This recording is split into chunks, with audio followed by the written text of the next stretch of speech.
இப்பொழுது புதிதாக ஒரு மோசடியை டிஜிட்டல் கொள்ளை கும்பல் ஆரம்பித்திருக்கிறது. பிரதமர் மோடியின் புகைப்படத்தை போட்டு பாரதிய ஜனதா கட்சி சார்பாக இப்ப கூகுள் பே, போன்பே, பேடிஎம் கார்டை ஸ்கேன் செய்து கிளிக் செய்தால் போதும், உங்களுக்கு ரூபாய் 675 முதல் உங்கள் வங்கி கணக்கில் வரவு வைக்கப்படும் என இணையதளங்கள் மூலம் இந்த மோசடி கும்பல் வலை விரிக்கிறது. தெரிந்தோ தெரியாமலோ இதனை சொடுக்கிவிட்டால் செல்போனில் உள்ள அனைத்து விவரங்களும் டிஜிட்டல் மோசடி கும்பலின் கைகளில் சிக்கிவிடுகின்றன.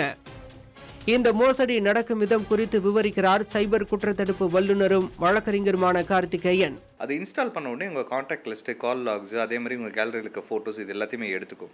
ஸோ இதை யார் அனுப்புகிறாங்க அப்படின்னு பார்த்தீங்கன்னா, கிரிமினல்ஸ் மோஸ்ட்லி இந்த மாதிரி ஒரு லிங்க் அனுப்புவாங்க. ஸோ எல்லாருமே ஆசைப்பட்டு அதை கிளிக் பண்ண உடனே அந்த ஆப் இன்ஸ்டால் ஆகிட்டு உங்கள் டீட்டெயில்ஸ்லாம் எடுத்துட்டு அடுத்தது என்ன பண்ணுவாங்க, உங்கள் ஃபோட்டோகிராஃபை மார்க் பண்ணுவாங்க. உங்கள் நார்மல் ஃபோட்டோகிராஃப் தான் இருக்கும், அதை மார்க் பண்ணுவாங்க. மார்க் பண்ணி திருப்பி உங்களுக்கே வாட்ஸ்அப்பில் அனுப்புவாங்க. சின்ன சின்ன அமௌண்ட்டு தான் கேட்பாங்க. ஃபஸ்ட் எனக்கு ஒரு 2000 பே பண்ணுங்க அப்படின்வாங்க.